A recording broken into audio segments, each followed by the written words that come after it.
vocês em aula, né? Na verdade, eu estou sempre falando com vocês o tempo todo, sem parar, mas eu achei interessante puxar um pouco dessa conversa para fora da sala de aula. Trazer um pouquinho disso, é um momento onde a gente consiga desenvolver alguns assuntos de uma forma mais específica, que não seja aquele barulho do nosso dia, aquela urgência de eu tenho que sair para trabalhar, né? Que seja uma coisa mais ah, delicada, um assunto com abordagem um pouco mais profunda. Então, não é uma aula de yoga, de curso de yoga tradicional, que a gente vai ali estar falando de técnicas, mas a gente vai falar de partes que são importantes para o desenvolvimento da nossa prática pessoal, inclusive. Então, hoje eu escolhi o silêncio. Eu sei que é uma coisa que incomoda muita gente. E Bora. aí eu vou, gente, tira os áudios, viu, por favor. Senão eu não vou conseguir conversar. Qualquer colocação, vocês colocam nas mensagens embaixo, tá? A gente não vai ter uma comunicação nessa aula. Eu peço que vocês coloquem no final do que eu tenho para falar. Eu vou abrir um PowerPoint daqui a pouco. Eu vou ler as perguntas de vocês, as colocações, e vou tentar responder dentro do tempo que a gente tem, tá? Ahn, eu peço que quem tiver disponível aí pode escrever na caixa de mensagens, pedindo silêncio também para o pessoal, que vai me ajudar muito. Então, uma ou duas ajudantes aí, eu estou sempre pedindo, né, nas salas. As pessoas que estão entrando agora, eu agradeço mais uma vez pela participação. E a outra coisa é que essa coisa do yoga, eu vou para a sala de prática, eu me coloco ali dentro de uma academia para fazer aquela prática e vou embora, parecendo que eu acessei apenas uma coisa vazia.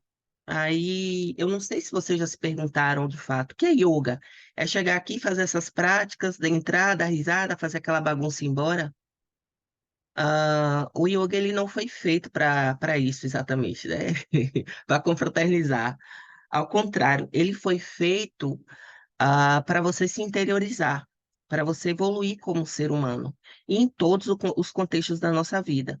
E sim, numa sala de prática de academia dá para se fazer yoga desde que isso exista e nasça de dentro de você, do seu íntimo, né? Do seu coração. A sua prática ela tem que ser sincera.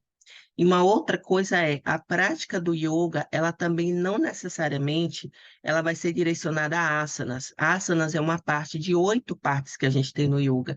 Então, uma de 8 é muito pouco. A gente acessa o yoga através de outras coisas e dentro dessa fala do silêncio, eu trouxe algumas delas aqui para apresentar para vocês. Para quem não conhece minha história ainda, eu não vou contar toda aqui, que é longa, mas eu trabalho com yoga há 20 anos, talvez mais um pouco. E já tive experiência, já dei aula em faculdade, já dei aula em escolas, já dei aula em retiros, em centros, já palestrei um monte de vezes aí à torta e à direito. Já dei vários cursos, tanto dentro do yoga quanto no Reiki e linhas espiritualistas. E aí, na hora que eu vou ali para a sala dentro da academia, eu sinto tão pouco, é como se eu queria mais disso, eu queria que as pessoas entendessem, vissem, tivessem uma visão externa do yoga que não fosse só aquele momento ali da academia. E essa prática do silêncio, ela me trouxe, né? Foi inclusive o último tema de uma conversa da aula das 9 da manhã.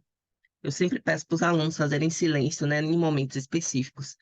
E dentro desse tema, me deu essa ideia, vou fazer essa prática, não precisa ser todo sábado, a gente faz assim em sábados esporádicos, entra quem quiser, participa quem quiser, a aula fica gravada, então depois quem não puder assistir, assiste de novo, quem achar legal, vê de novo, manda para alguém que conhece. E aí eu vou começar acessando aqui o primeiro PowerPoint da nossa prática.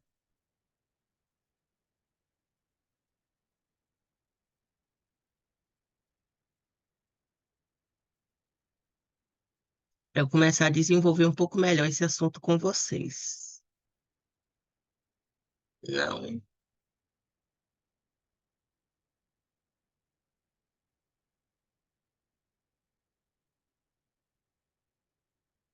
pronto.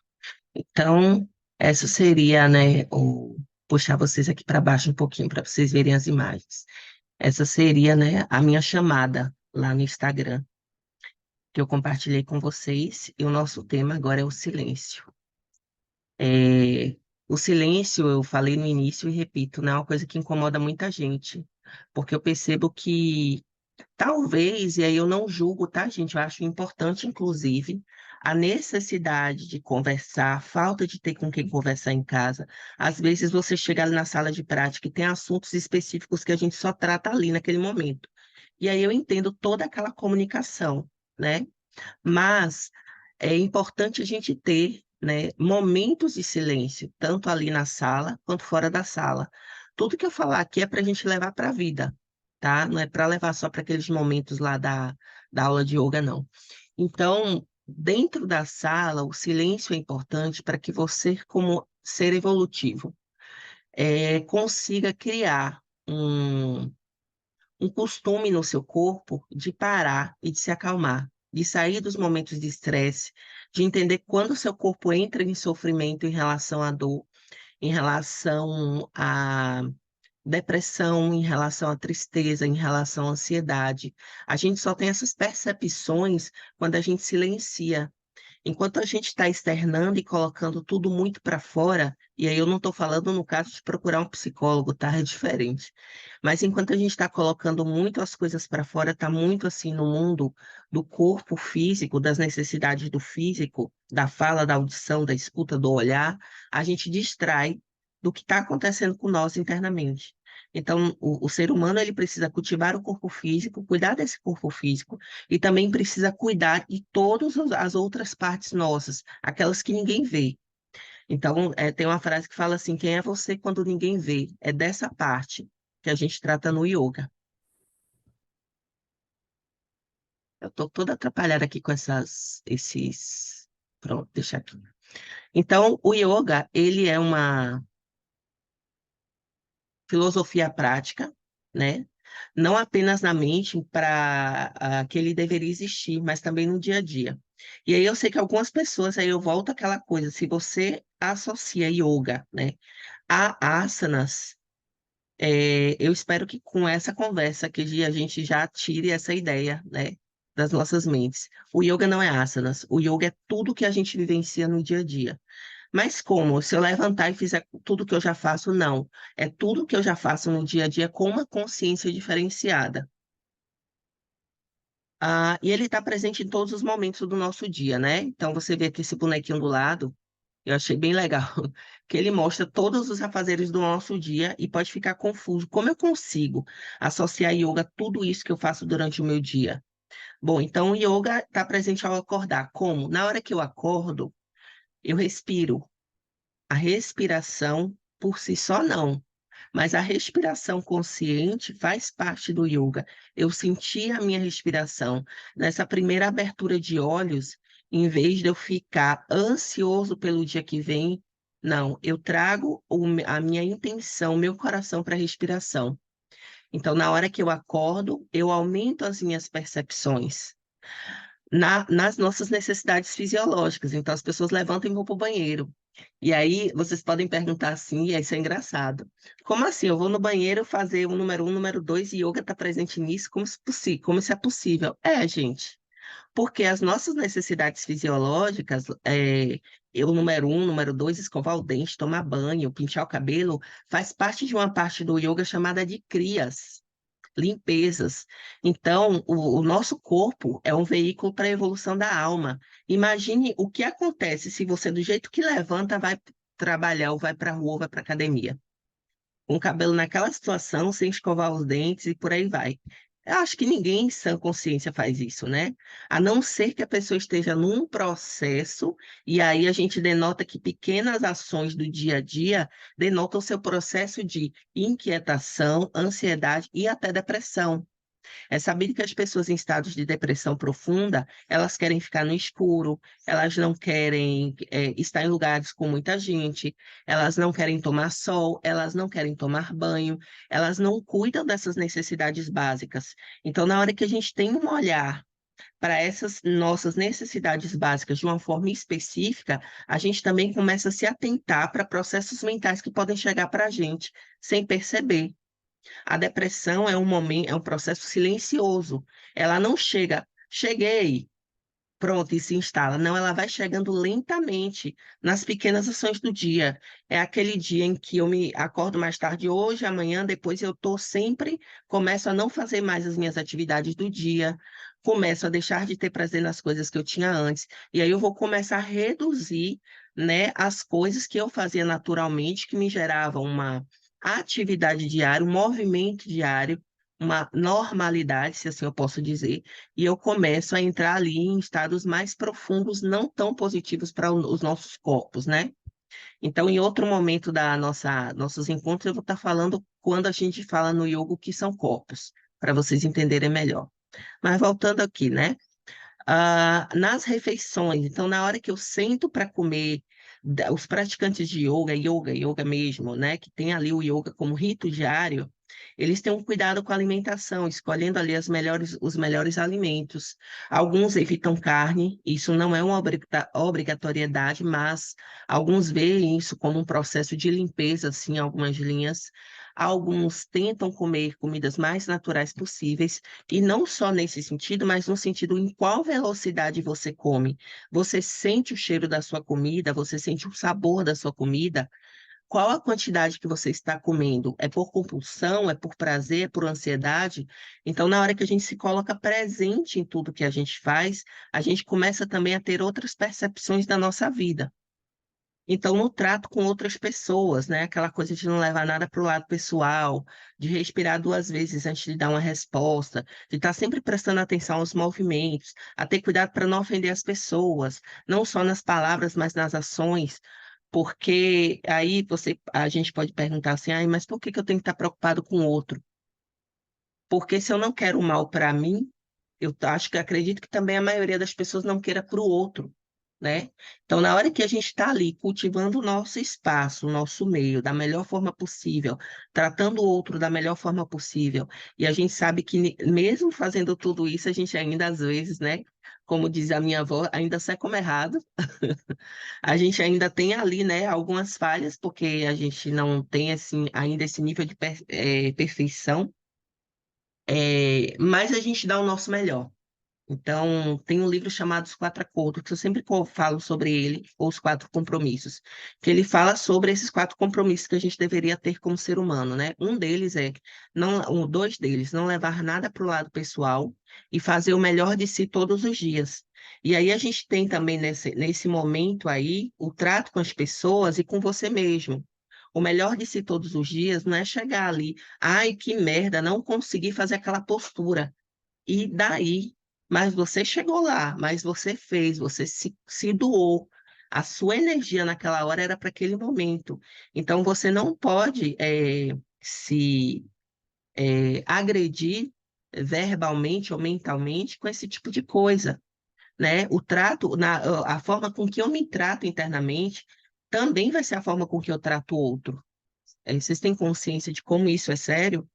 Se eu sou dura, se eu sou difícil comigo mesmo com o trato das minhas coisas, automaticamente eu vou estar passando isso para o outro também. Então, o yoga te chama a estar sempre observando, na observância.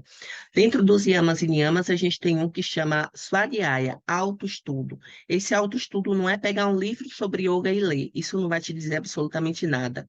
Yoga você não aprende em livros. Yoga você até entende em livros, mas você aprende no parar.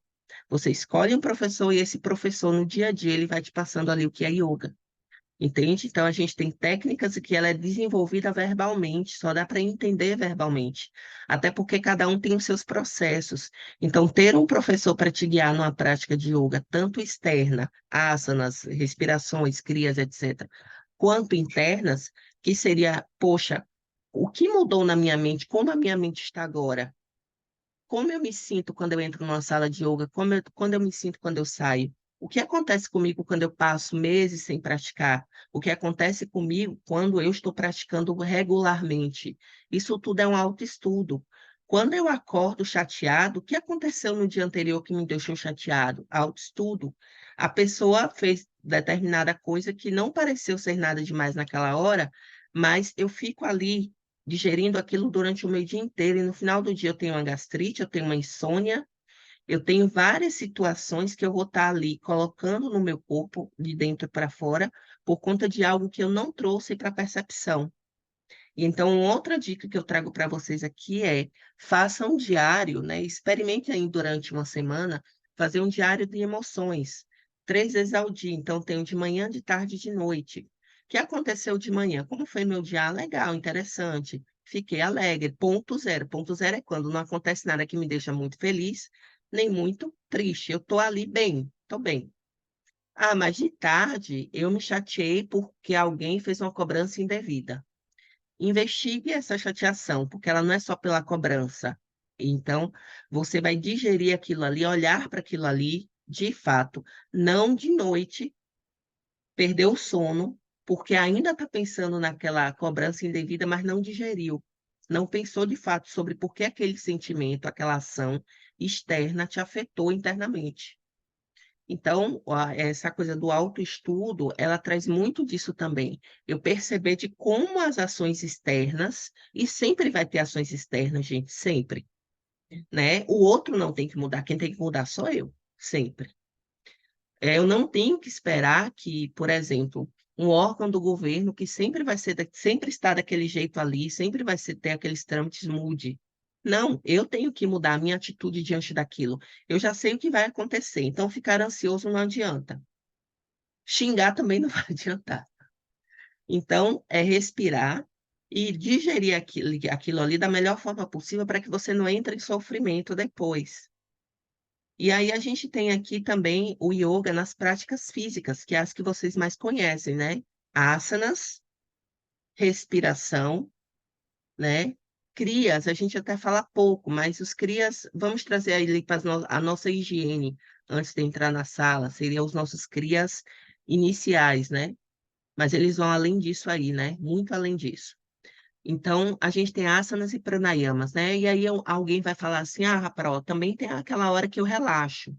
É uma prática física, mas que não direciona diretamente, ou não é para ser direcionada ao corpo físico, é para eu esquecer do meu corpo físico nessa hora. Ele já fez a parte dele. É para eu começar a ir além do meu corpo físico, a mergulhar um pouco mais dentro de mim. E aí a gente tem um aquietamento. E junto com o aquietamento, a gente tem o silêncio.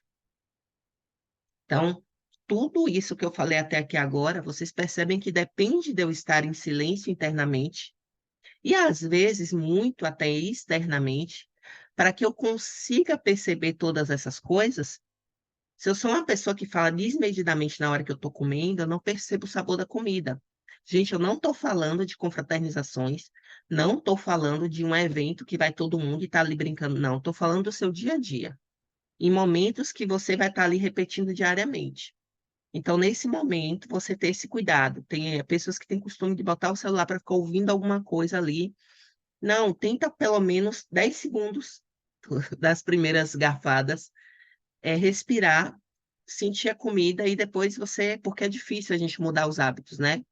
Dizem que o nosso cérebro precisa de até 21 dias ou mais para mudar um hábito, para adquirir um hábito novo. Então, tudo isso que eu falei nesse post aqui agora, ele trata-se de hábitos novos. Ah, mas eu já faço muitos desses. Faz de novo, agora com mais consciência, entendendo que isso também vai ser parte da tua prática de yoga e que o silêncio é importante para o teu crescimento.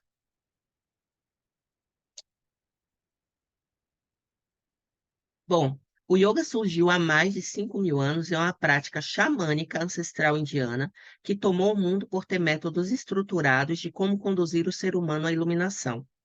Então, ele tem todo um processo quase ritualístico, avisando ao seu corpo que é hora de desacelerar e sair das percepções externas e encontrar-se internamente. Quando eu falo práticas xamânicas, é literalmente xamânica. Talvez eu acredito que possa ter uma pessoa ou outra, mas eu preciso explicar.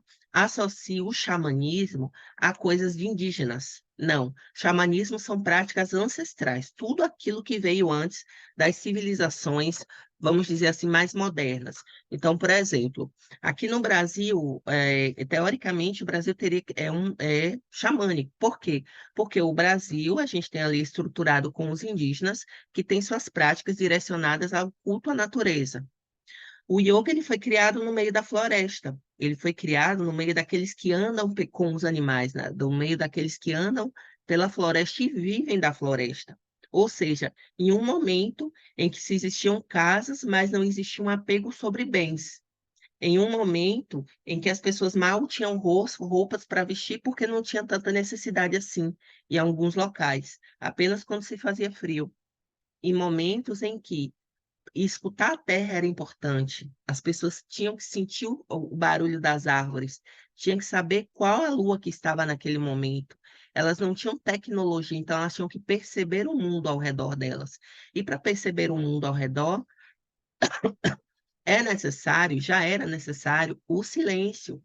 A gente vem de uma estrutura de caçadores, né, e coletores. Então, os caçadores, para se organizarem suas caças, eles precisavam mergulhar no silêncio. Então, até de forma engraçada, os homens foram os primeiros meditadores, por terem mais essa característica do silêncio, de estar ali sempre esperando a caça, ou sempre esperando o melhor momento para qualquer coisa, e silenciar para escutar tudo que vem.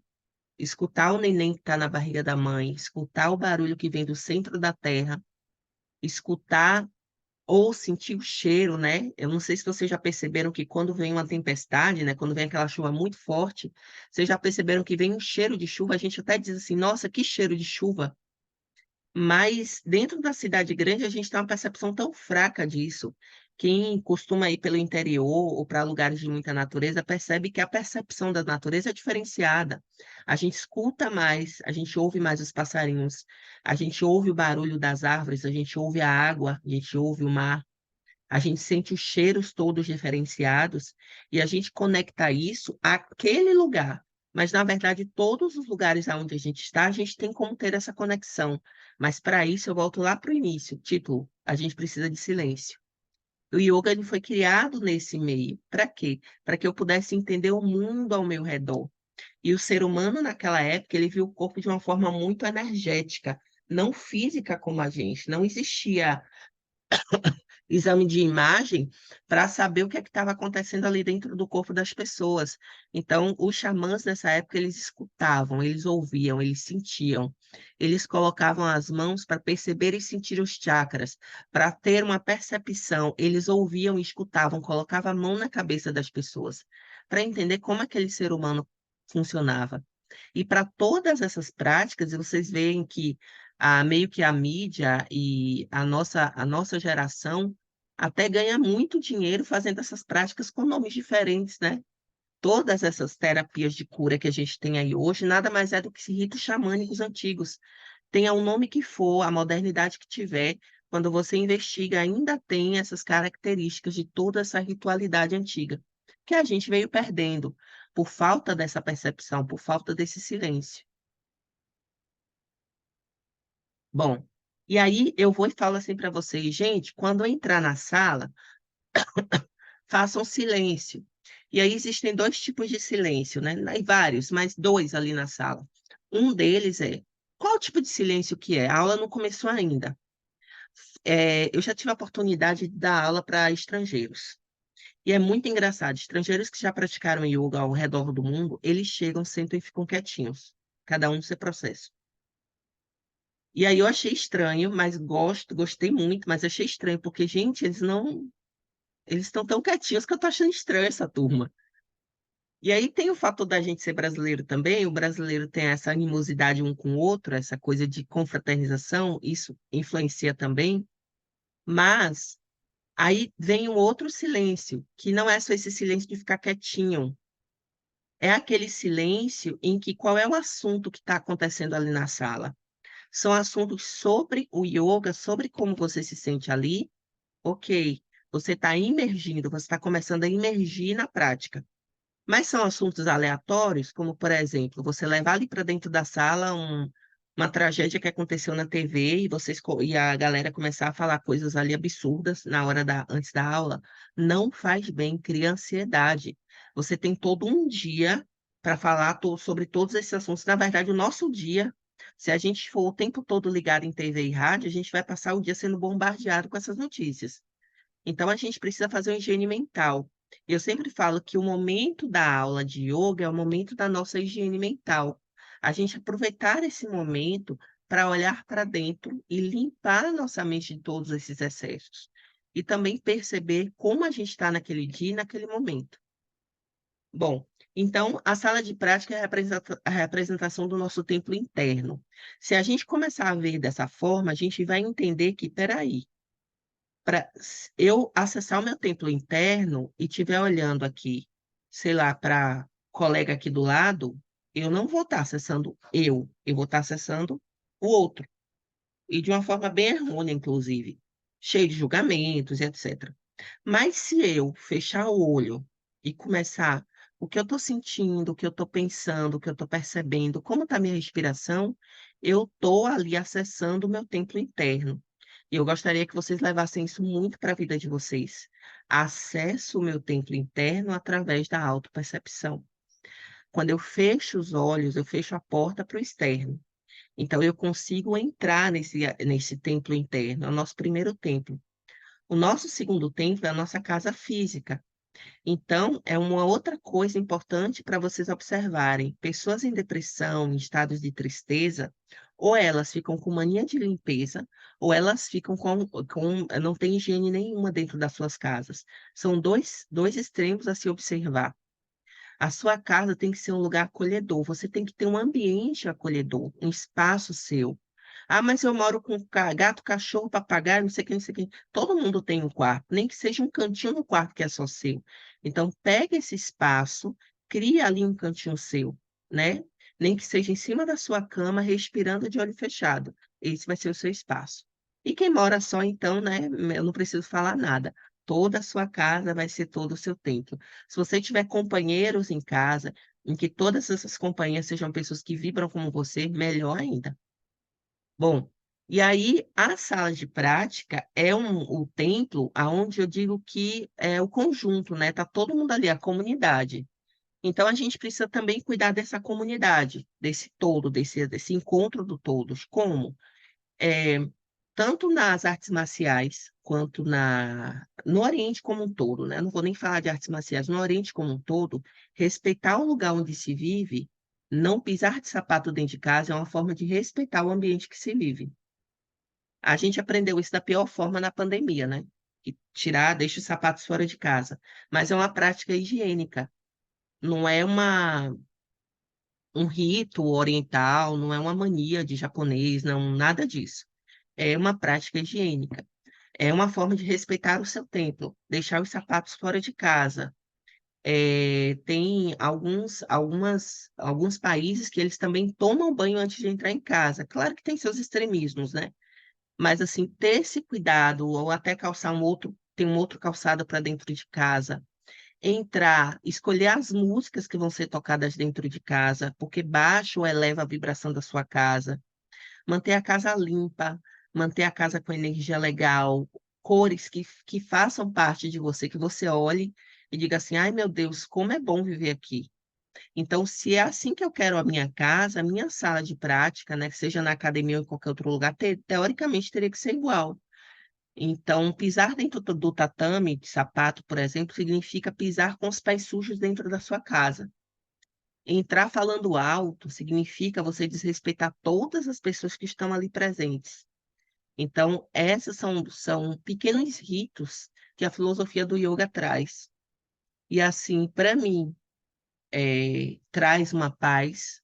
Não sei se como isso é para vocês, aí eu queria que vocês escrevessem aqui no chat como vocês se sentem com essas práticas de silêncio na hora de entrar lá na sala de prática, se isso incomoda vocês e por quê, tá? É, E aí eu tenho, né? Mas o silêncio não é apenas para essa função, né? De manter a harmonia, da sala de prática e etc, etc, etc. Na verdade, a função dele eu venho falando desde o início, mas aí a gente especifica agora. Sempre que inicio as minhas aulas, convido os alunos a entrar em estado de pratyahara, abstração dos sentidos. E esse sentido nos traz percepções e ações. Vou repetir. Os nossos sentidos, literais mesmo, nos traz percepções e ações. Por exemplo, não sei quantos de vocês aqui já entrou num lugar aleatório, não na sala de prática, qualquer lugar, e disse assim, ai, nossa, eu me senti tão bem nesse lugar. Ou então assim, ai, fulano passou por mim e me arrepiei todo. Ou eu não me sinto muito bem perto de alguém. A gente tem a pele, né, a mão, o tato, e essa pele ela se comunica com o ambiente, né, através de nanorreceptores que a gente tem no corpo. A gente tem essas percepções extrafísicas também no nosso corpo energético, que isso seria uma outra conversa. Mas vamos lá, a gente tem a pele, o tato, as sensações. Muito movimento no corpo traz falta de percepção do externo. Então, quanto mais quieto eu fico, mais eu aumento essa percepção. E a gente tem os outros sentidos: a audição, os olhos, a visão, o nariz, o cheiro, o olfato, a boca. Bom, o tato, além dessa percepção extrafísica, se assim eu posso dizer que a gente tem também ali na hora de eu parei, começo a sentir o meu corpo, né? Não pode ser com as mãos? Às vezes sim, gente. Às vezes a pessoa precisa se tocar, ó. Tocar no braço para saber que ele está funcionando, tocar no ombro, olha, meu ombro é aqui, meu bíceps é aqui. Sério, tem pessoas que não sabem identificar as partes do corpo, ficam confusas. E isso eu estou falando como professor, e é importante a gente pensar sobre isso. Eu sou essa pessoa que não me percebo? Isso aí eu peço que vocês levem para vocês. Eu sou essa pessoa que não tem tantas percepções sobre mim mesma.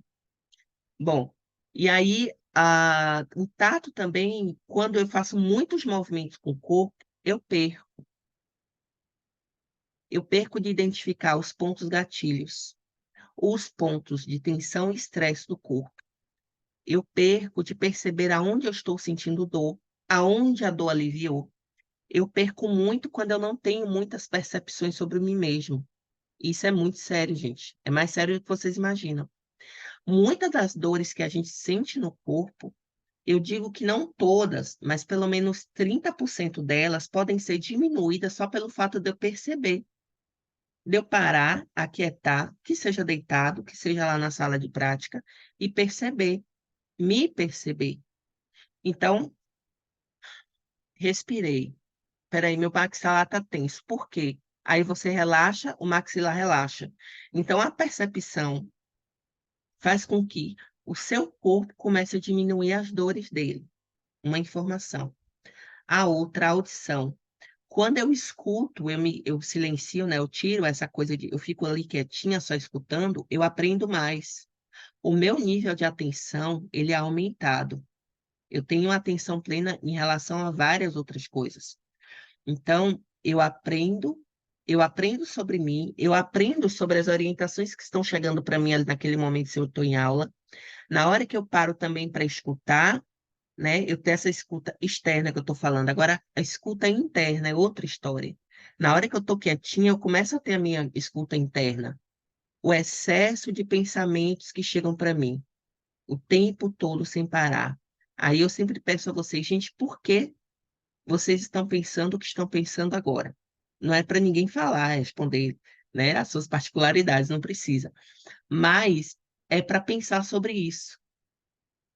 E, pô, mas espera aí, isso vai acontecer daqui a 10 dias, por que eu estou pensando nisso agora? Então você começa a eliminar, não faz sentido. Aí isso aconteceu há 20 anos atrás, porque eu estou pensando nisso agora. Mais uma coisa que você elimina. Então vocês conseguem entender que essa escuta interna faz com que eu vá aos pouquinhos me autoterapiando, fazendo autoterapia e eliminando da minha mente os excessos de pensamentos obsessivos e desnecessários que estão ali ruminando. E aí eu começo a focar. Isso vai melhorar o quê? Quando eu precisar ler um livro, eu vou ler melhor. Quando eu for assistir, seja qual for a aula, eu vou assistir melhor. Tudo que eu for fazer, eu vou ter um foco e um nível de atenção diferenciado. E aí a gente tem aqui a visão. A visão, cada vez que eu abro o olho e olho, eu estou tirando a minha percepção do interno. E eu estou falando de olhar e não de observar. Por exemplo, a gente está lá na academia fazendo exercício, seja ele qual for. Quem gosta mesmo de malhar, né, que vai ali com vontade, fica focado no treino, tá ali sentindo o músculo, percebendo, então tá ali, né, só pensando na atividade do músculo, então tá ali na atenção plena. Mas quando a pessoa não curte tanto aquela atividade e se distrai com qualquer coisa, porque tem isso, essa coisa do gostar da atividade, né? Para você ficar focado, você também tem que te gerar prazer. E aí, qualquer coisinha, olha para o lado, olha para o outro, para no meio do exercício. E esquece a contagem, vou começar tudo de novo. Gente, é igual ler um livro. Malhar sem atenção, fazer qualquer atividade sem atenção, é igual ler um livro, que a gente lê uma página. Eita, o que foi que eu li? Volta lá para o início, lê tudo 10 vezes para poder entender. E aí não tem a ver com o nível de inteligência, mas tem a ver com o nível de atenção que você tem em relação a qualquer coisa. E o yoga ele trata disso, de observar como eu lido com o meu dia a dia, como eu vejo o mundo, como eu percebo o mundo, como eu estou atenta diante do mundo. Bom, aí eu tenho também a minha visão de observação. Dentro do yoga, a gente tem várias técnicas, várias. Em algum momento eu trago algumas para vocês aqui. Várias técnicas de observação. Para que servem essas técnicas? Ah, Rai, mas você disse que tem que estar de olho fechado. Sim, mas vai ter momentos que você vai ser obrigada a ficar de olhos abertos, principalmente na hora, exemplo, na hora do equilíbrio. Você vai ter que fazer exercício de equilíbrio focando um ponto, observando um único ponto imóvel, para que você não desfoque. Exercitar o olhar, e a gente tem um cria chamada tátraca, que é você direcionar o olhar para um ponto, faz com que você também aumente seu foco mental. Então, a observação direcionada também vai trazer esse nível de atenção plena para nós. Ah, a visão interna é quando eu digo assim, se perceba, se olhe. Imagine que você é uma segunda pessoa que está olhando o seu corpo de fora. Veja se a sua postura está bonita. Você se olha de fora e olha assim, poxa, eu tenho orgulho da postura dessa pessoa, e diz assim, nossa, que pessoa da postura horrorosa. Ou como essa pessoa anda bonita, ou como essa pessoa anda estranha. Não estou falando do outro, não, estou falando de você se observar. Então, ter essa percepção, peraí, por que eu comecei a andar torto, pendendo para o lado? Que estranho. Aí, automaticamente, o seu cérebro identifica que aquilo ali é um padrão que não faz parte de você, que tem alguma falha, e automaticamente ele se corrige. E aí a gente tem um lance diretamente ligado à perda de neurônios no cérebro. A gente vai envelhecendo e vai perdendo esses neurônios, seja ele direcionado à memória, controle motor, a movimento como um todo, a coordenação motora fina, a coordenação de movimentos específicos, a posturação do corpo, a como eu direciono, a movimentos que eu perdi, que eu não percebo. Então, na hora que eu tenho essa autopercepção e autovisão, o que é que acontece comigo? Eu envio mensagens para o meu cérebro de que eu preciso recriar aquela sinapse. E aí, aqueles neurônios que morreram, eles não vão ressuscitar, mas você cria novos neurônios. Então, você mantém o seu cérebro saudável e ajuda a prevenir Alzheimer e outras doenças, demências e outras doenças que vêm com a idade. As pessoas não percebem que deixam de fazer certos movimentos. As pessoas elas começam a facilitar a vida. Peraí, hoje eu vou botar 3 almofadas para sentar na cadeira, porque se eu sentar lá embaixo, minha lombar vai doer. Ah, não, mas aí eu não consigo levantar, eu tenho que me segurar nos braços da cadeira. Amanhã você já está com andador, porque você está aceitando aquela perda do movimento. E tudo isso é uma falta de visão interna. E externa também. Que quando a gente se vê de fora, né, se faz esse exercício de se olhar de fora, mesmo que você não saiba como tratar aquele problema, aquela problemática que está se apresentando, você já tem um sinal, ó, preciso procurar um especialista. Então você encontra os seus caminhos, entende? E aí vem, né, o que a gente mais direciona em relação ao silêncio, que é a fala. O excesso da fala, gente. Às vezes a pessoa fala assim: eu preciso extravasar, eu preciso falar. E aí a voz vai aumentando, né? Eu preciso gritar, alguém precisa me ouvir, socorro.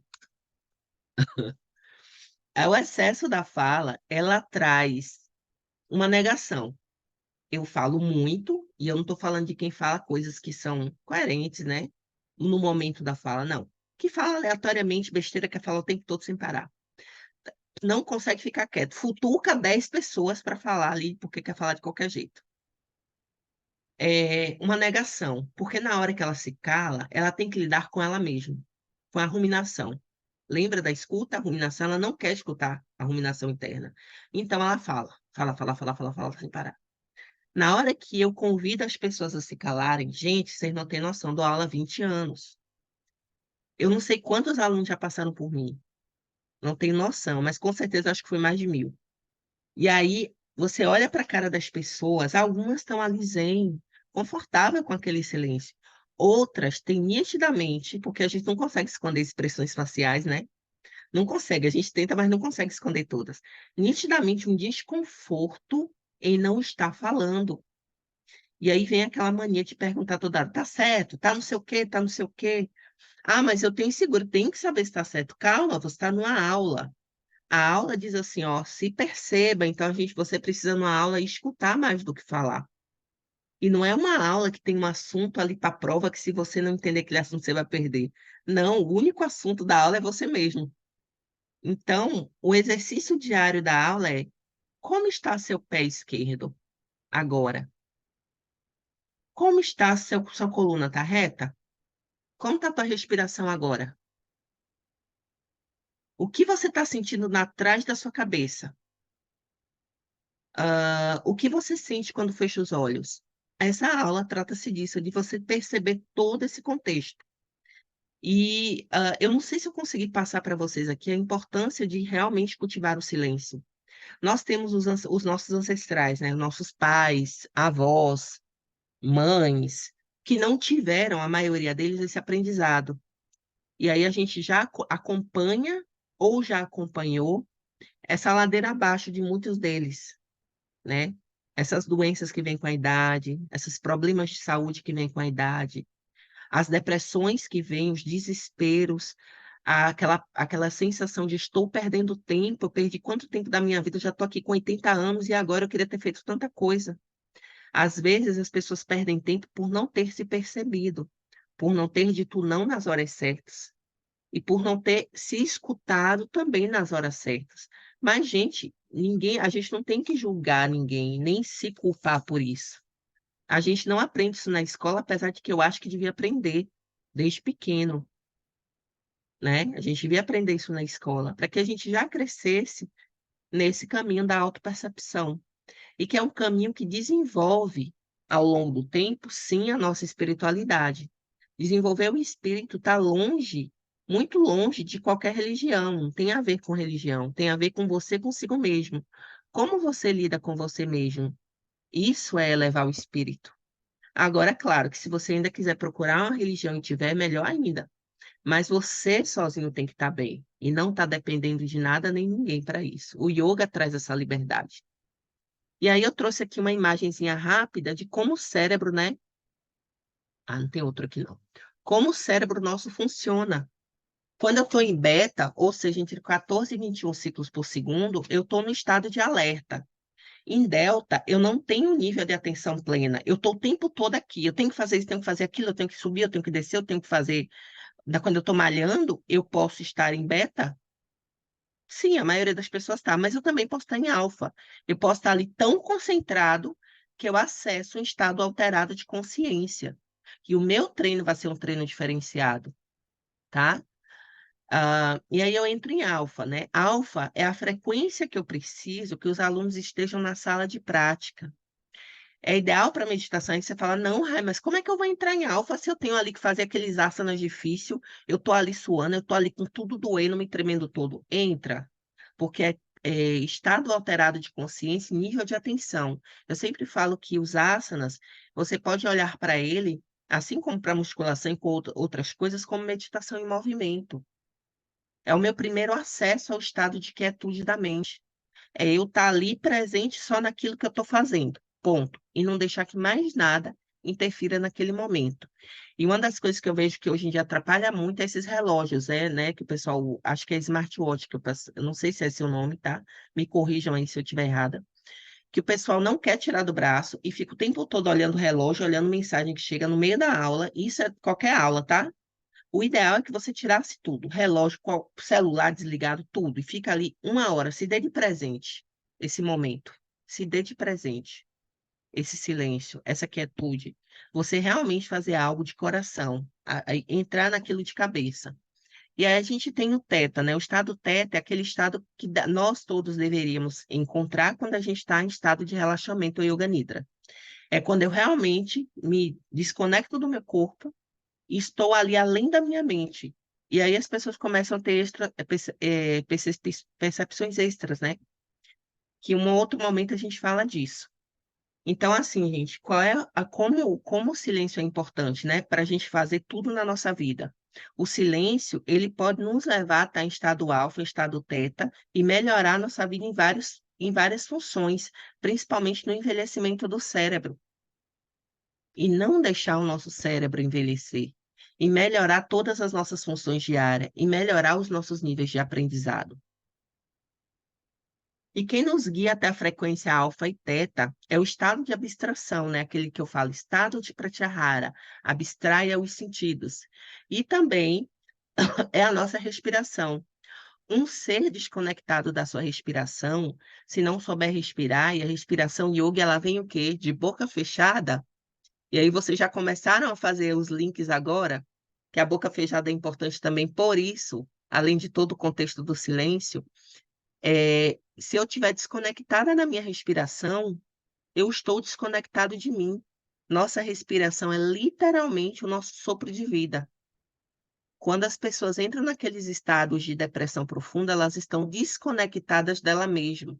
Então, você vê um padrão respiratório ruim, a postura, ela já vai curvando para frente, perdendo aquela postura bonita que tinha antes. E por aí vai.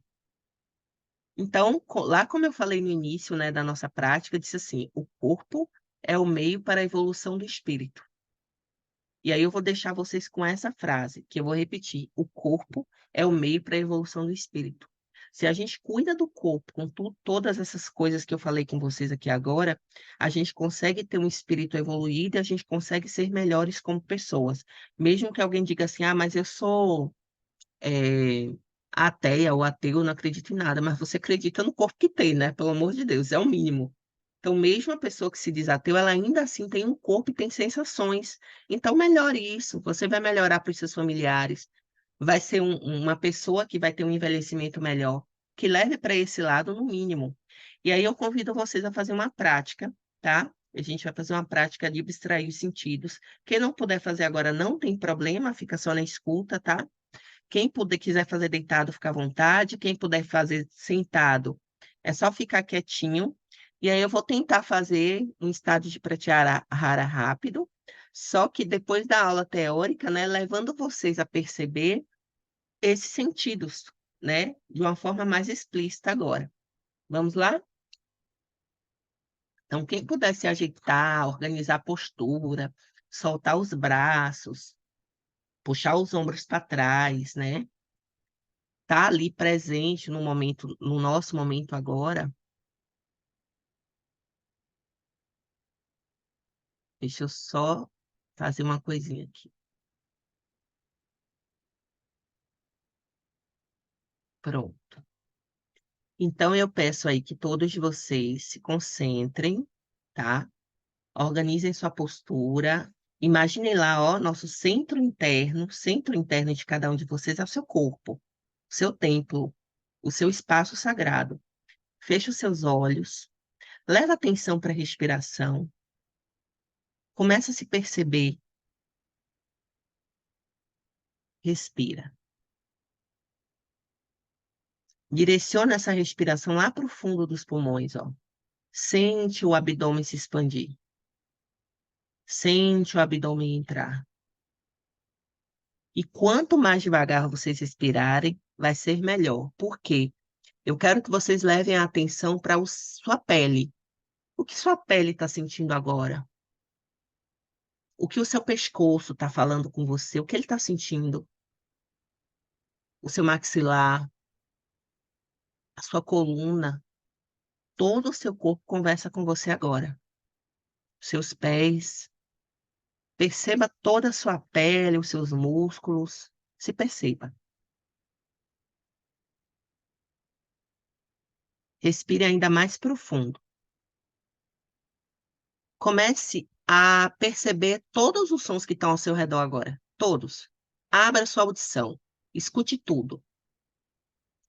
Agora comece a silenciar os sons externos. Como a gente faz isso? Direcionando para um ponto. A gente só tem um ponto para direcionar aqui, que é a minha voz.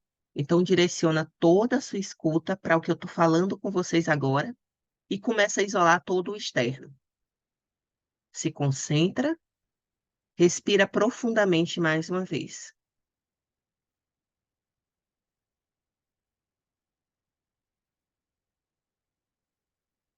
Leva a atenção para o seu nariz. Percebe todos os cheiros que estão ao seu redor, na sua casa, talvez fora da sua casa. E agora tente apenas sentir o ar entrando pelas suas narinas.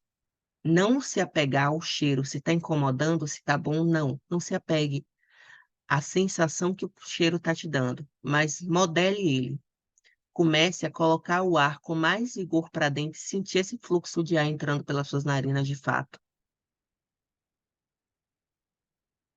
Respire profundamente.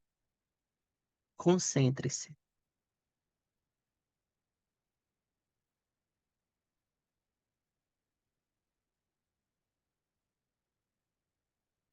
Seus olhos estão de olhos fechados? Comece a se olhar por dentro. Quem é essa pessoa que habita esse corpo? Agora imagine-se do lado de fora se observando. A sua postura, a sua aparência física, se observando e o mais importante, se aceitando como está agora. E a partir de agora a gente muda o que a gente achar necessário para este momento. Que seja postura, que seja expressão facial. Respire profundamente.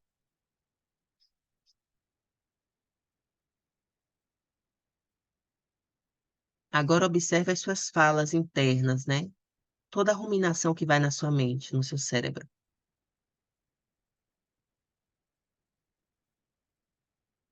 O que você está pensando agora? Sejam sinceros com vocês mesmos. Se vocês realmente estão presentes, se estão preocupados com o que vai fazer daqui a pouco, o que vocês estão conseguindo deste momento.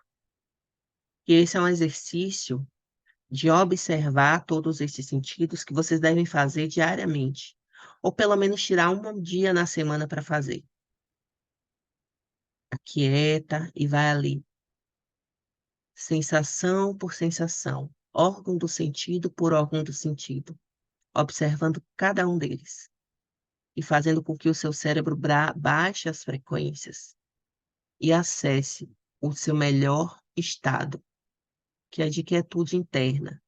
É nesse estado, alfa e teta, onde a gente começa a mudar, a gente começa a nos moldar e mudar comportamentos que a gente não quer.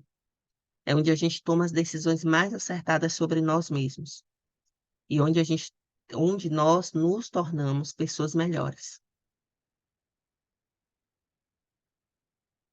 Um segundinho de silêncio.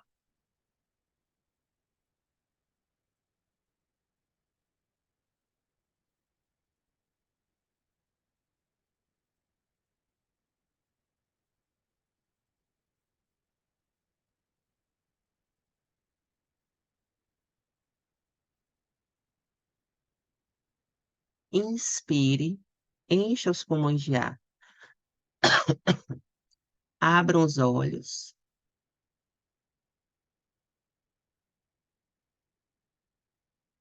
Se concentrem. Agora, eu não sei se vocês estão conseguindo ver, acho que não, acho que só eu que estou percebendo aqui a caixa de mensagens. Espero que vocês tenham se sentido confortáveis com essa prática. Gente, quando eu falo assim, yoga é um mundo tão vasto que até eu me perco às vezes. Eu acho que eu vou ter que reencarnar um monte de vezes para poder viver mais, entender mais, aproveitar mais o yoga. Porque a gente escolhe um tema e esse tema ele vai ser desenvolvido e a gente usa todas as técnicas dentro desse tema. Simplesmente é fantástico para mim. Depois podem colocando aqui nas mensagens também, se vocês quiserem, o que vocês acharam da aula, tá? Aqui no chat. E aí eu vou ler algumas coisas que vocês já escreveram aqui, responder uma pergunta que eu já vi aqui que tem uma pergunta, tá? Então aqui a Antônia escreveu, né? Acho que leva um tempo para silenciar, em parte porque eu saio correndo da musculação para o yoga, mas uma vez que eu consigo acessar esses estados de escuta do meu corpo, eu me sinto confortável. Muito bom seu feedback. Lourdes, eu procuro usar os 15 minutos entre pilates e yoga para me preparar aquietando-me, silenciando-me, mas principalmente me focando. Eu preciso disso, para fazer a aula de yoga como eu gosto. Muito bem. Gente, celulares, ó, deixa os áudios no silencioso, tá? Inálvaro. Inálvaro, não estou te vendo aí, mas obrigada por participar da aula. Estava precisando ouvir essa aula, silêncio é imprescindível. E aí, Lourdes, né? Aqui. Deixa eu ver se tem mais alguma pergunta além da de Lourdes. Obrigada. Outro, Luiz. Estava estudando essa semana justamente sobre o que você falou. São as coincidências da vida, né, Lula? Bom, aqui. Gostaria de saber quais as 8 partes do yoga. Aí falou que uma delas são asanas. Quais seriam as outras 7? Essa pergunta é uma boa pergunta. O yoga, a gente chama de angas, né? O yoga tem 8 angas, ou partes. Ah, Ali na aula, a gente acessa 3 delas. Por quê? Primeiro, porque a gente tem um ambiente que não é muito propício, mas a gente faz o nosso melhor. A gente só tem 45 minutos para desenvolver respiração, e aí eu tento fazer o milagre de tentar desenvolver o estado de Pratyahara, respiração ou pranayamas, asanas, que são as posturas físicas, e que é o que as pessoas acham que é o yoga só, e o Yoga Nidra, que não é meditação, como alguns dizem assim, vou meditar, não é meditação. O Yoga Nidra é nosso primeiro acesso ao mundo da meditação. E eu acho que um dia eu acho que eu vou abrir uma aula para falar disso com vocês aqui, que é importante que vocês levem isso para a vida. Aí a gente tem 3, né? Asanas, pranayamas e Yoga Nidra. Mas a gente também tem as outras partes, mantras, que eles podem ser direcionados. O yoga, ele é como uma estrutura filosófica, dentro do hinduísmo, né? Ele faz parte de um dos pontos de vista do hinduísmo, mas não faz parte da religião. Tem, por exemplo, o Vedanta, né? Então, a maioria do yoga que a gente alcança, inclusive aqui em Salvador, algumas linhas são Vedanta. Vedanta é quando é uma linha direcionada à religiosidade. O yoga, ele não é direcionado à religião, mas algumas pessoas direcionam e não está errado, né? Então, quando eu tenho mantras dentro da religiosidade, eu vou ter os mantras ali direcionados às divindades. Isso dentro da prática de yoga. Mas quando eu não tenho o yoga é Sankhya, né? É naturalista, sem religiosidade envolvida, eu tenho ali os mantras, que são os Bidyas mantras principalmente. Um deles é o Om, que vocês conhecem, Om. Qual a função do mantra aí? É desobstruir os canais de energia, limpar as energias do nosso corpo. Então, quando vocês fazem uma prática de mantra, o corpo vibra e a sua mente ela foca. Então, o mantra também pode ser usado como uma forma de meditação. E aí a gente tem a outra parte, os mudras, aqueles gestozinhos, né? Mudra, Dhyana Mudra, dedos, polegares, indicadores unidos. Reparem que eu estou sempre repetindo isso.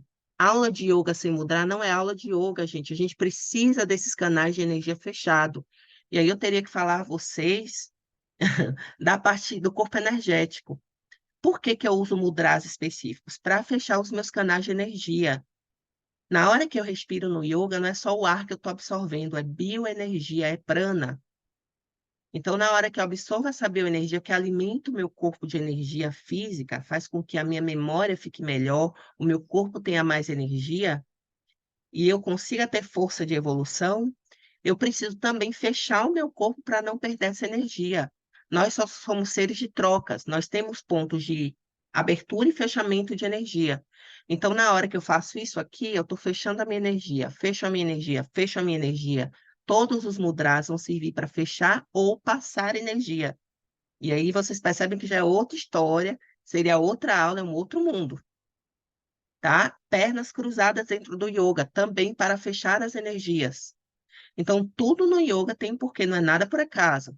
Então, a gente já eu falei aqui, pranayamas, me ajudem se eu esquecer algum, tá?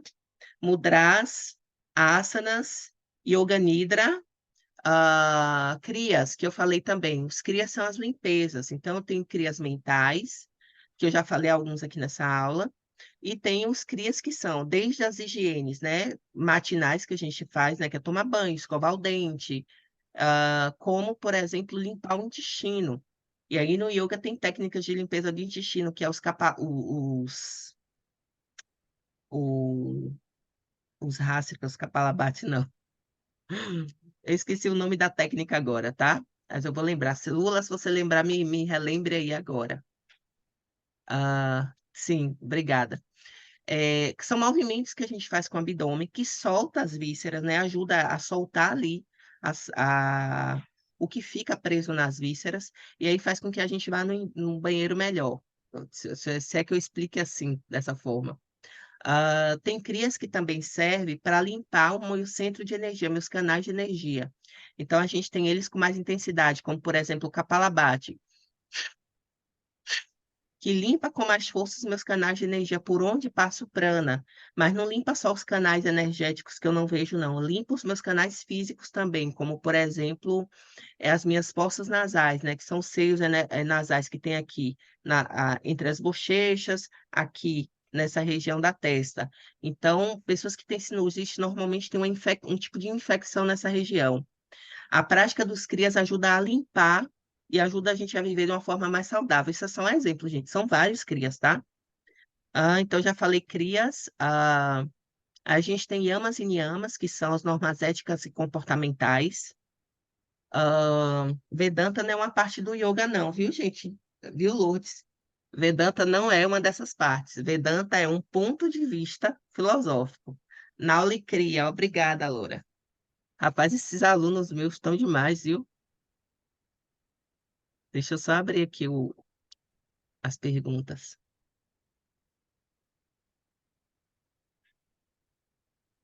Para cima. Aqui, rapidinho. Conta aí, quantos eu já falei, Lourdes, que eu sei que você está anotando. Foi uma sessão de terapia. Yoga tem esse que é terapêutico, né? Yoga tem essa pegada terapêutica. É sobre isso que eu quero chamar a atenção de vocês para isso.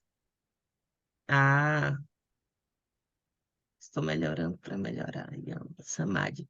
Pronto. Pranayamas, mudras, kriyas, mantras, yoga nidra, Tira Vedanta, e a gente tem yamas e niyamas, que são normas éticas e comportamentais, que eu acho que em algum momento a gente falar sobre isso, tá?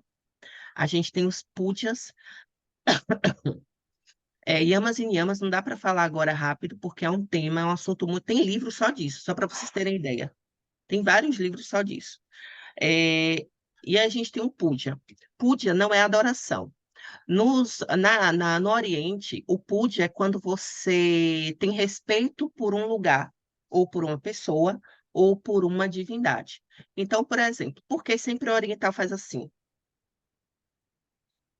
Porque ele diz que tem respeito ao outro. É uma forma de mostrar respeito ao outro, tá? Isso não é só na Índia, não, tá? É no Oriente como um todo, eles têm esse mesmo gesto de namastê, ou como o pessoal fala, que não é namastê, é pranam mudra ou anjali mudra, o nome do gesto. É, e aí a gente tem esse puja direcionado a pessoas, tá? O puja pode ser direcionado aos ambientes. Então, pela lógica, eu deveria, como uma forma de respeito ao meu espaço de prática, que é a nossa sala lá na academia, por exemplo, fazer um puja, tipo, Obrigada por ceder esse espaço. Obrigada a quem? Aí a gente tem que entrar na toda a parte extrafísica, que uma outra hora eu também eu falo disso. Mas agradecendo ao professor, aos colegas que estão ali com você, a gente tem que ter respeito a todos os seres. Isso é uma coisa que fala no budismo, fala nos yamas e niyamas também. Então, esses puja, P-U-J-A, não é adoração, mas um sinal de respeito. E aí tem uns livros que falam assim, sabe que antigamente o pessoal levava uma maçã para o professor em sinal de respeito, né? Volta e meia eu respeito, eu recebo o presentinho dos alunos. Isso, gente, mesmo que vocês não saibam, o nome disso é puja. É um sinal de respeito àquele professor que te gerou, né, algum valor, seja ele qual for o valor. Então, se você acha que aquele professor te gerou um valor, você dá um sinal de respeito, que seja um agradecimento que todos vocês, isso eu não posso ser ingrata, fazem diariamente comigo. Vocês estão sempre me agradecendo, até pelo que eu não sei, inclusive. Sempre. E assim, alguns me presenteiam, e nada disso é importante, a questão do material em si para mim. Mas isso aqui, vocês estarem presentes aqui comigo é um puja. Respeito pelo meu conhecimento, pelo que eu estou passando para vocês. Não tem coisa melhor para um professor do que a presença do aluno. Presença com respeito. E o que mais? E aí também tem na Índia tem os pujas que são as oferendas, né? As divindades, que aí quando entra na parte religiosa. A gente tem isso aqui na Umbanda e no Candomblé, né? As oferendas aos orixás são pujas. Quando a gente troca presentes no Natal e Réveillon, a gente escolhe aquelas pessoas que a gente mais gosta para dar presente. E dá o presente melhor as que são mais caras a nós. Isso é um puja também. Então, o presentear que é para nós, para o oriental, é chamado de puja, ou oferta de gratidão. Faltou algum, gente. Faltou samadhi. Tem quantos, Lourdes? Me ajude.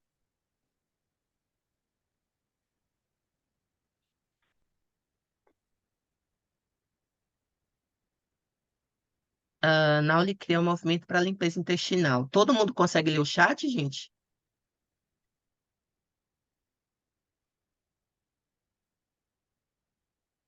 Vou escrever aqui, puja, ó, puja. Pronto. Faltou. Ah, ótimo, Lula. Então foi isso mesmo. Faltou samadhi. Falta um, né? E Samadhi também é uma outra parte do yoga que existem livros inteiros só disso. Samadhi é o que a gente chama de meditação, que vulgarizou como meditação. E quando eu falo vulgarizou, é com certa dor no coração. Porque todo mundo fala, vou meditar, e bota lá um áudio de alguém falando um monte de coisa. Eu vou explicar isso e diz que é meditação. Eu entendo que se você não conhece nada, se você nunca conversou com ninguém e acessou isso, é melhor que nada. Vocês concordam? Eu acho que qualquer tentativa vai ser melhor que nada. Qualquer tentativa de interiorização é melhor que nada. Mas já que a gente está falando de estudar e de se aprofundar, vamos lá. Dentro do yoga, para eu chegar no estado de meditação, eu tenho que passar por duas fases, ou melhor, por três, tá? Só depois que eu passo por essas três, realmente eu realizo elas no meu corpo, é que eu estou meditando. Então, vamos dizer quais são elas. Primeiro, eu tenho que saber respirar. É o primeiro ponto. Se eu não souber respirar, eu não vou meditar. Não vou nem chegar perto. Então, eu já conheci pessoas que não sabem respirar de forma nenhuma e dizem que meditam. Não entendo, não medita, tá? E não é um julgamento, é uma observação para a gente tentar melhorar nesses aspectos. Então, a respiração. O segundo é o estado de pratyahara, a abstração de sentidos. Essa técnica rapidinha que a gente fez aí. Quando eu consigo realizar respiração em estado de pratyahara, eu estou no meio do caminho. O terceiro é o dhyana, que é a concentração. Dhyana. Então, o dhyana, eu vou me direcionar, ou desculpa, dharana, que eu vou me direcionar, focar em um único ponto. Aí você diz assim, eu tenho dificuldade de me concentrar. Eu consigo fazer o estado de pratyahara, mas minha mente foge, mas eu me coço. Mas eu consigo respirar e estar ali no processo, né? Se administrando e conseguindo. O Dharana diz assim, ó, escolha um ponto e se concentre. E aí o Dharana ainda não é meditação. Então, essas meditações guiadas que a gente tem, elas se encaixam no Dharaná.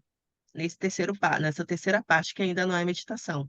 Eu uso uma voz, eu uso um som, eu uso um mantra, eu uso uma imagem, eu uso um símbolo, eu uso uma cor, eu uso a natureza como ponto de observação e fixação para interiorizar minha mente, aquietar e começar o meu processo de meditação.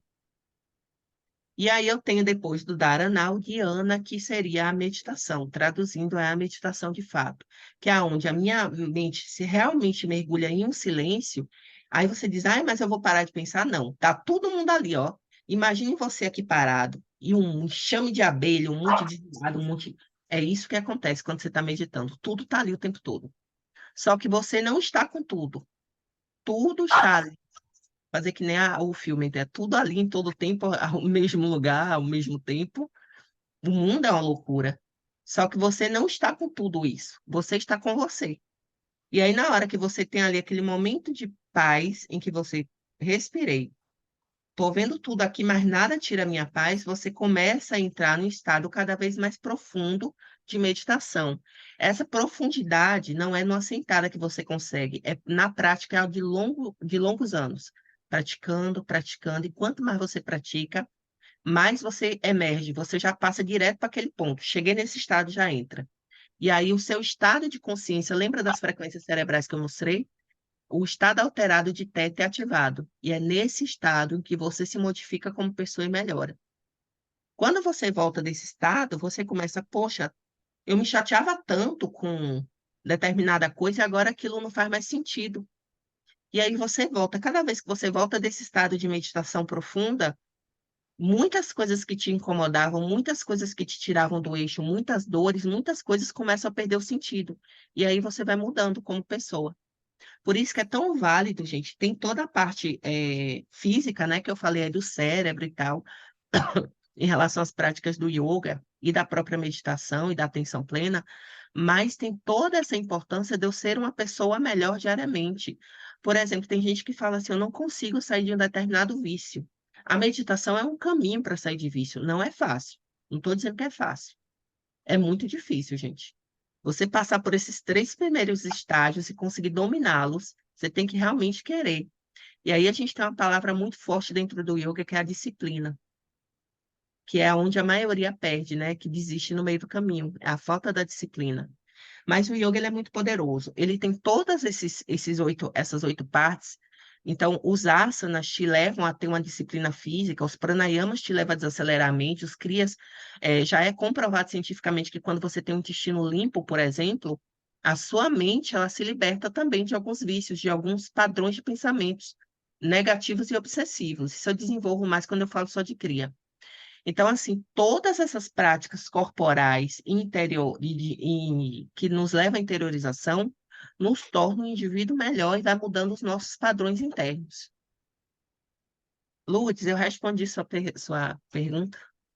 Não precisa, é só fazer um legalzinho que eu já entendi, respondi, né? Deixa eu ver se tem mais alguma coisa aqui. Quando eu estou com dificuldade de aquietação, eu deixo ouvir os pensamentos que quiser e fico olhando os pensamentos de fora. Perfeito. É esse o caminho. É a gente estar sempre, inclusive é uma técnica que eu falo para a galera sempre usar. Sempre se coloque de fora. Sempre se. Lourdes botou que faltou o samadhi. Não, Lourdes, samadhi é o que a gente chama de meditação. O samadhi não é só uma técnica, na verdade é um conjunto de várias técnicas. Por isso que eu falo, gente, yoga é um mundo denso. É denso. Para cada parte dessa que eu falei, esses 8 angas do yoga, existe um livro só para isso. No curso de yoga, só para vocês terem ideia, existe um módulo só para estudar cada parte dessa. E é gostoso, eu sou suspeita, né? E é uma maravilha, porque você realmente é, você cria uma autotransformação, é um caminho de autotransformação. Que aí, às vezes, as pessoas pensam, mas eu vou estudar para dar aula. Não, gente, você vai estudar para você. Se você conseguir estudar e aplicar metade do que você aprendeu, você já ganhou na loteria. Todo investimento valeu a pena. Galera, eu vou encerrando a aula por aqui, porque já deu, já até passou um pouco do horário, tá? Eu mais uma vez agradeço muito a presença de vocês aqui. A aula ficou gravada, então depois quem quiser rever alguma parte é só voltar e buscar aqui o link que eu vou deixar disponível no grupo. Então, quem tiver aí no grupo vai ter acesso a essas aulas. E a gente vai ter a aula agora, o próximo dia, deixa eu olhar aqui que eu não lembro de cabeça. Ah, a nossa próxima aula é dia 9/12. E aí eu coloquei 9/16 porque não dá para saltar uma semana, porque depois são as festas e eu não vou tirar a confraternização de ninguém, né? Nem vou fazer isso em pleno fim de ano. E aí, se tudo der certo, dependendo de como encaminhar esse final de ano, ano que vem a gente rever essas aulas nossas aí. Quem quiser fazer sugestão de tema, manda para mim no particular, no privado. Fala disso, fala daquilo outro, que aí a gente pode organizar alguma coisa para o próximo ano, tá? Beijos para vocês e mais uma vez obrigada pela participação de todos.